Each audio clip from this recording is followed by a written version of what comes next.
Welcome back to Threshold City. This is Shadows of the Night by Raven Knight. Chapter 9. Threshold Tolerance. Liam didn't leave. He took the chair by the window and pretended he wasn't watching the door.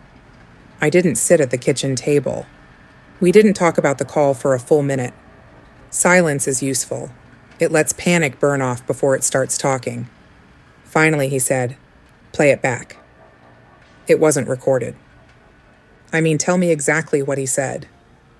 I did, word for word. Liam listened like he was memorizing a confession. He said projected, Liam muttered. Like this is an experiment. It is. And we, yes. You think it's a cult? No. Why not? Cult's posture, I said. That wasn't posture. What was it? Data collection. He ran a hand over his mouth. You sound almost impressed. I'm not? You sound like you understand him. I didn't answer that, because I did. And I didn't like it. I finally sat at the kitchen table, directly over the carved spiral. Liam stiffened. Evie, I need to know something. You said it's keyed to you. It is. Then why are you... Because if it's active, it won't wait for permission. I let my hands rest on the wood. The tremor in my left fingers was faint tonight. Numbness had replaced most of it. I closed my eyes, didn't reach outward, reached inward. Slow, measured. The spiral didn't hum, didn't vibrate, but there was structure in it. A dormant equation, waiting for load. I opened my eyes. It's incomplete, I said. Liam leaned forward slightly. Incomplete how? It's not tied into the network. Network. The fragments at the archive. The alley alignment. The street spiral. They're building a grid. And this is part of it. Yes. So why isn't it connected yet? Because they're not finished mapping. He leaned back, absorbing that. And the call. They wanted to confirm I'd recognize the pattern. You did. Yes. So what happens when they finish mapping? I met his gaze. They stress it. The stress came faster than I expected. At 2:17 a.m., every light in my apartment flickered. Not once, not twice, continuously. A stuttering pulse like a heartbeat out of rhythm. Liam was on his feet before I was fully upright. That's not the grid, he said. No. The spiral under the table warmed, not hot, just present. I stood, didn't pulse, didn't cut. I waited.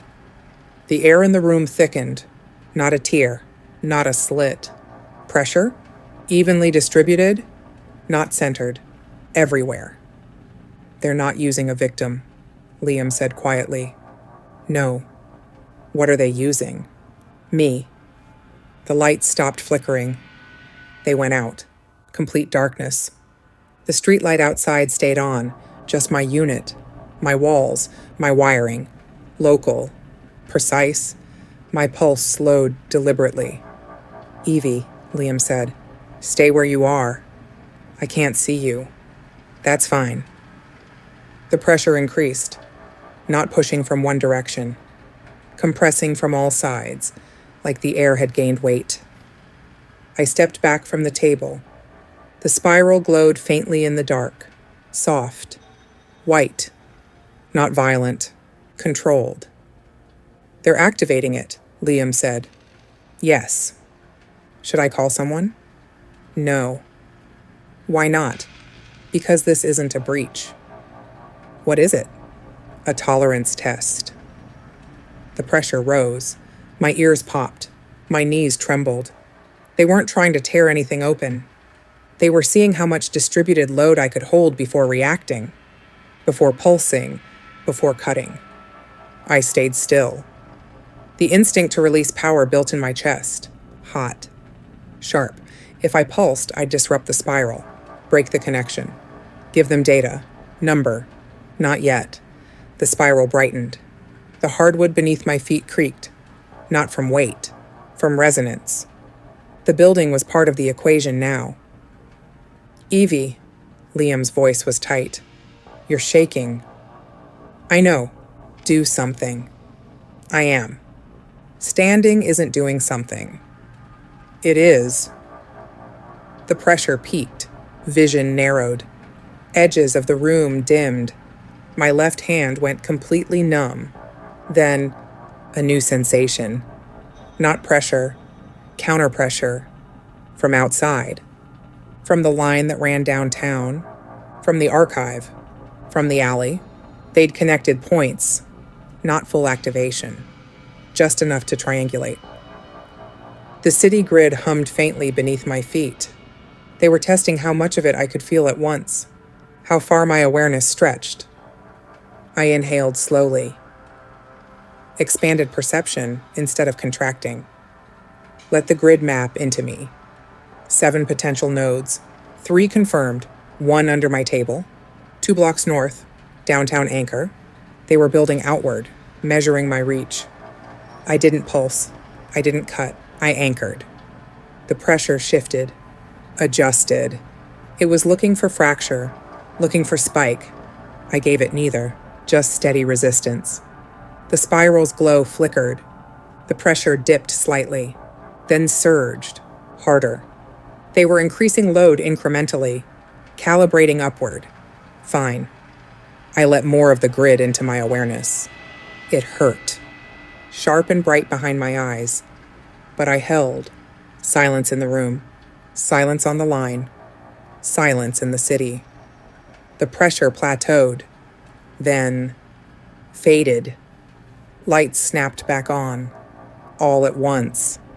The spiral dimmed. The air lightened. My knees buckled. Liam caught me before I hit the floor. You're not okay, he said. No, I agreed. He eased me into a chair. What did they just do? They linked 3 points, I said quietly. And they learned my saturation limit. His jaw tightened. What is it? Higher than they expected. He stared at me. That sounded almost like you're proud. I'm not. You survived. Yes. Isn't that good? Not if it encourages escalation. He exhaled slowly. So what now? I looked at the spiral under the table. It had gone dark again. Inert. As if nothing had happened. Now they adjust the load. And you. I adjust first. He crouched in front of me. You can't keep absorbing this. I'm not absorbing. What are you doing? Learning the grid. For what? So when they build the full structure, I'm not surprised. His gaze held mine. And if they build something you can't hold, I didn't look away. Then I don't let it finish. Silence. He studied me for a long moment. You're not just reacting anymore, he said. No. You're preparing. Yes. For something you don't even know. I glanced toward the window, toward the city beyond. They're not building randomly, I said. They're building toward a date. His brow furrowed. What date? I don't know yet. But you think there is one? Yes. He stood slowly. And when you figure it out, I'll be ready. He shook his head slightly. You talk like this is inevitable. It is. The spiral under the table caught the light faintly as the overhead bulb steadied. Not glowing, not active. Just there, waiting, like the rest of the city. End of chapter 9. The investigation continues in the next chapter. Thanks for listening.